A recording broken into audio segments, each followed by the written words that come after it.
नमस्कार दोस्तों, आप लोगों का हमारे चैनल ओरेटर अजीत पे स्वागत है। I welcome you all of the my YouTube family.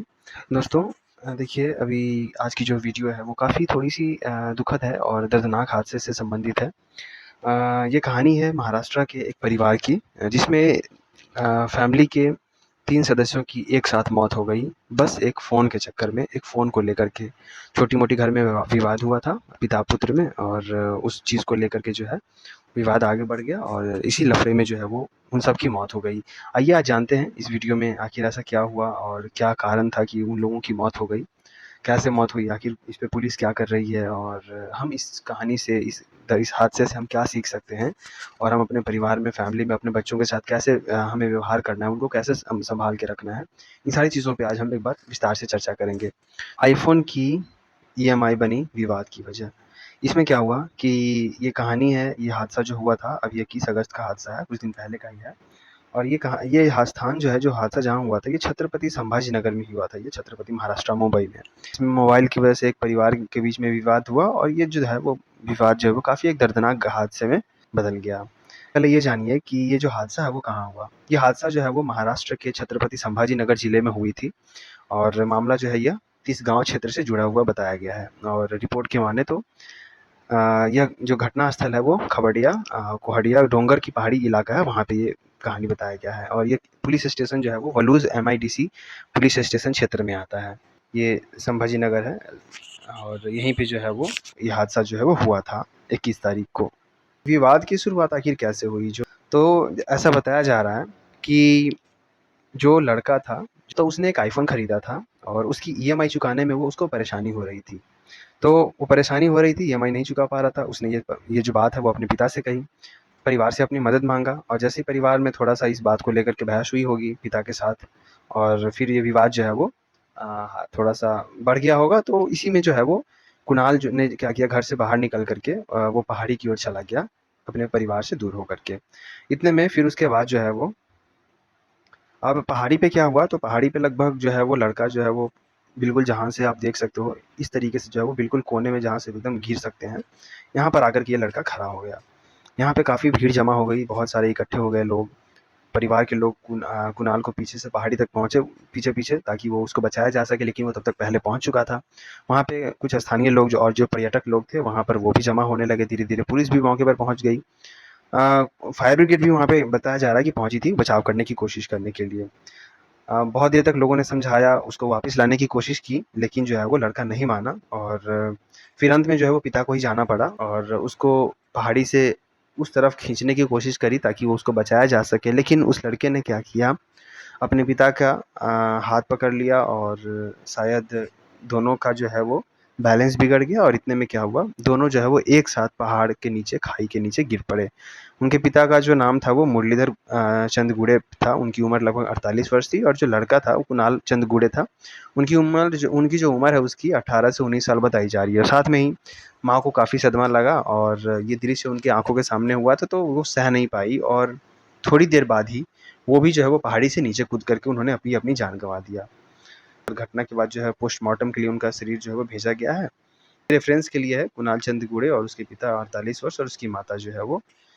अब देखिए यहाँ पे हमें असली सवाल क्या पूछने की ज़रूरत है, हमें खुद से क्या हम सीख सकते हैं? आप देखिए यहाँ पे दोस्तों, डिजिटल लाइफ़ जो है ना, आजकल जो बच्चा है उसके लिए एग्रेसिव हो जाता है।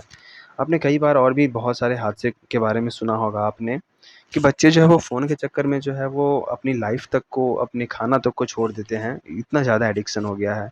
तो हमें अपने बच्चों को ये समझाने की ज़रूरत है कि जो हमारा डिजिटल लाइफ़ है, जो हमारा फ़ोन है, जो सोशल मीडिया है, वो हमारी असली ज़िंदगी से बिल्कुल मेल नहीं खाता है और ये असली जो क्वालिटी जो लाइफ़ है, क्वालिटी लाइफ़ वो हम अपने लाइफ़ में ही जी सकते हैं। डिजिटल लाइफ़ में उतना ज़्यादा हमारे पे हमें डिपेंड नहीं रहना चाहिए। आप हमें ये बच्चों को ये समझाना चाहिए। तो असली सवाल इसमें ये उठता है कि क्या जो है वो इस घटना के लिए, इस हादसे के लिए क्या सिर्फ़ एक आईफ़ोन ज़िम्मेदार था? मेरे हिसाब से तो नहीं। मामला को इतना सरल बनाकर देखना तो ठीक नहीं होगा क्योंकि इसमें जो है वो 3-4 पहलू आ रहे हैं, जिसमें सबसे पहला आप देख लीजिए, सबसे पहला जो पहलू है वो हम आर्थिक दबाव कहेंगे। पैसे की तंगी की वजह से जो है वो ऐसा कहा जा सकता है कि जो पैसे की तंगी की वजह से जो है आर्थिक दबाव रहा होगा, परिवार में भी विवाद हुआ और फिर भावनात्मक संकट भी हुआ, इमोशनल वहाँ पे थोड़ा-सा प्रॉब्लम हुआ होगा जब बच्चे ने देखा कि हमें सपोर्ट नहीं किया जा रहा है, तो फिर उन्होंने क्या किया, वो गलत कदम उठा लिया। अगर समय रहते उसको जो है वो सहायता मिल जाती, तो शायद ये सारे तीनों ज़िंदगी को बचाया जा सकता था। इसीलिए हम तो सभी को यही सलाह देंगे और हमारे बच्चों को भी यही समझना चाहिए कि एक महँगा फ़ोन जो है वो ज़िंदगी से ज़्यादा महत्वपूर्ण बिल्कुल नहीं है।